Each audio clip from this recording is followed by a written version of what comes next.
আৰু গোলাঘাটত আজি আটছাই এক প্ৰতিবাদী কাৰ্যসূচী হাতত লৈছে, পুতলিকা দাহ কৰিছে। যি হাতীখুলি যি চাহ বাগিচাত আছিল আটছাৰ যি বিষয়ববীয়া সেই স্থানত উপস্থিত আছিল, আৰক্ষীয়ে বৰ লাঠি চালনা কৰিছিল। আমি কিছু কথা মন্তব্য ল'ব বিচাৰিম, যিহেতু আটছাৰ বিষয়ববী আছে কেইবাগৰাকী, তেখেতলোকৰ কি হৈছিল আচলতে গোটেই ঘটনাটো কি হৈছিল আপোনাৰ পৰা মই পোনে যাব বিচাৰিম, কি হৈছিলে গোটেই ঘটনাটো? প্ৰথমতে এটা কথা কওঁ যে জাতি, মাটি আৰু ভেটি এই বাক্যশাৰী যে ধোঁৱা চাঙত উঠিলে বিজেপি চৰকাৰে, এইটো যোৱাকালি স্পষ্ট হৈ পৰিলে।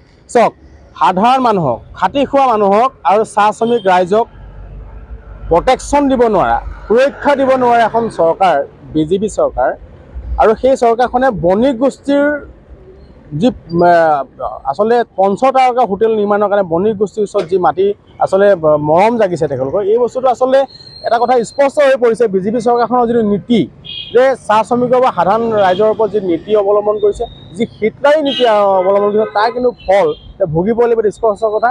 মই প্ৰথমতে এটা কথা কৈ ল'ব বিচাৰোঁ, যোৱাকালি আচলতে কাজিৰঙাৰ হাতীগুলি চাহ বাগিচাৰ যি ডিভিজন, ৰঙাজান চাহ বাগিচাৰ যি ভূমি আচলতে হায়াৰ্ড গ্ৰুপক যি মানে হস্তান্তৰ কৰা হৈছিল যে পঞ্চতাৰকা হোটেল নিৰ্মাণৰ বাবে।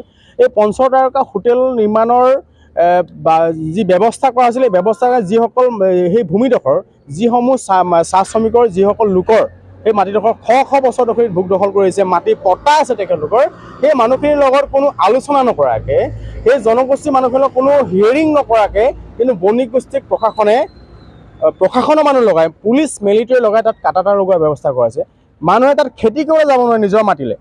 এইটো কেনেকুৱা কথা? যোৱাকালি তাতে আটছাৰ কেন্দ্ৰীয় সমিতিৰ সাধাৰণ সম্পাদকৰ নেতৃত্বত, গোলাঘাট জিলা সমিতিৰ নেতৃত্বত তাত আটছাৰ সজাতি দলৰ লগতে প্ৰতিবাদকাৰী তাত চাহ শ্ৰমিকসকল তাত গৈছিল। যাওঁতে তাতে প্ৰশাসনে, পুলিচে বাধা দিছিল।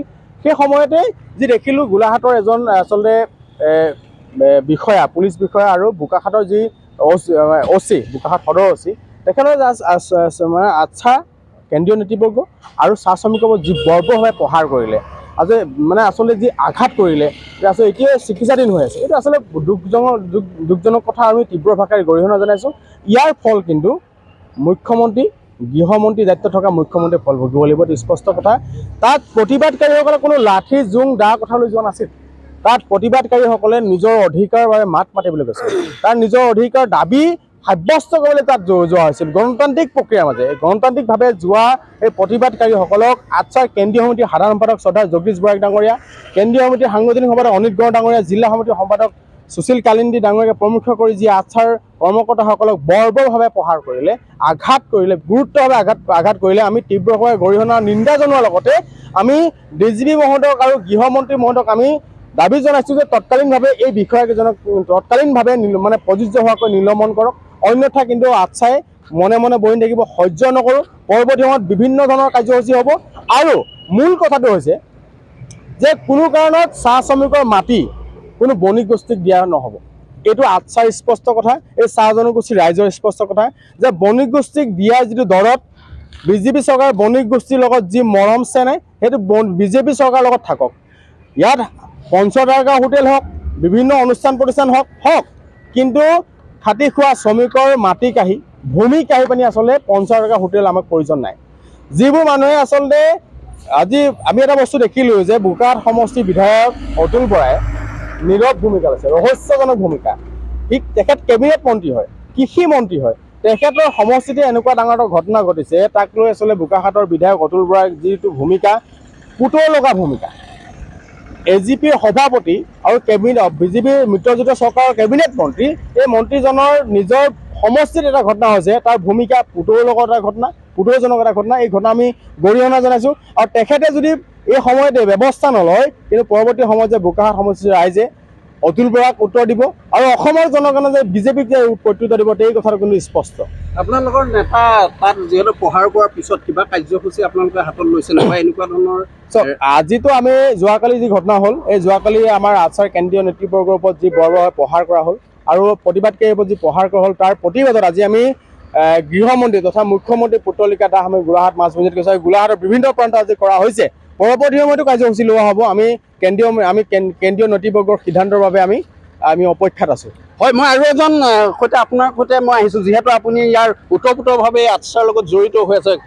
আমি দেখিছোঁ বিভিন্নখন, কি ক'ব গোটেই ঘটনাটো, কি ক'ব আচলতে? ইয়াত ডাইৰেক্ট অসমৰ মুখ্যমন্ত্ৰী হিমন্ত বিশ্ব শৰ্মা যি নেকি গৃহ বিভাগ লৈ আছে তেখেত ডাইৰেক্ট জড়িত হৈ আছে এই ঘটনাত আৰু তেখেতৰ বিনা অনুমতিত কোনো পুলিচে লাঠিচালনা কৰিব নোৱাৰে আৰু দুৰ্ভাগ্যজনক কথা যি নেকি আজি 200 বছৰৰ পৰা আমি 60-70 বছৰ হৈ গ'ল মাটিৰ পট্টাৰ কাৰণে বিভিন্ন ধৰণৰ কাৰ্যসূচী চৰকাৰৰ কাৰ্যালয়ত চৰকাৰক আমি অৱগত কৰি আহিছোঁ মাটিৰ পট্টা যি নেকি আজি বাগানৰ ডিপি লেণ্ড বুলি কয় চাহ ম্যাদী মাটি উঠুৱাই চাহ গছ উঠুৱাই আজি যি নেকি পঞ্চতাৰকা হোটেল বনাব গৈ আছে তাৰ কাৰণে কিন্তু হিমন্ত বিশ্ব শৰ্মা এই বহিৰাগত মানুহৰ পৰা ডাঙৰ মোটা ৰকম এটা মানে উচুল কৰি আছে তাৰ কাৰণে বিভিন্ন ধৰণৰ বাগান কিনিছে তেখেতে তাৰ ৱাইফে বিভিন্ন ধৰণৰ বাগান কিনিছে ইমান টকাৰ প্ৰলোভন হৈছে তেখেতলোকৰ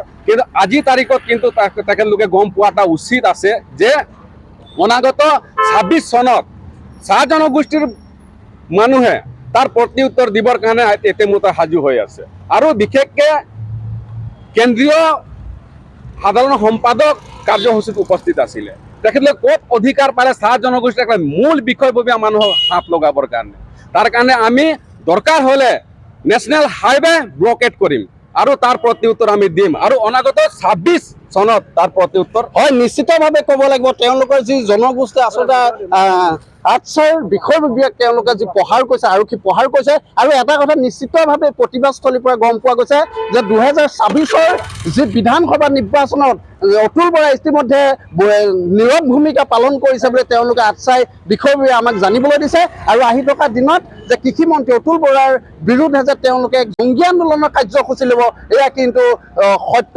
ইতিমধ্যে পোহৰলৈ আহিছে পৰৱৰ্তীত আমি দেখুৱাই থাকিম ইয়াৰ প্ৰতিবেদন কি হৈছে গোটেই হাতীগুলি চাহ বাগিচাৰ এই ন্যায় পাইছেনে জনসাধাৰণে সুৰক্ষা হ'বনে চৰকাৰ আৰু জনসাধাৰণৰ মাজত কেনে আছে আমি পৰৱৰ্তী প্ৰতিবেদনলৈ লৈ আহিম গোলাঘাটৰ পৰা ভিডিঅ' জাৰ্নেলিষ্ট আশিকৰ সৈতে মই কনক দাস এনি ভাৰত 24ৰ প্ৰথম প্ৰয়াস জুবিন গাৰ্গৰ গীতৰ প্ৰতিযোগিতা জুবিনৰ গানে কি আনে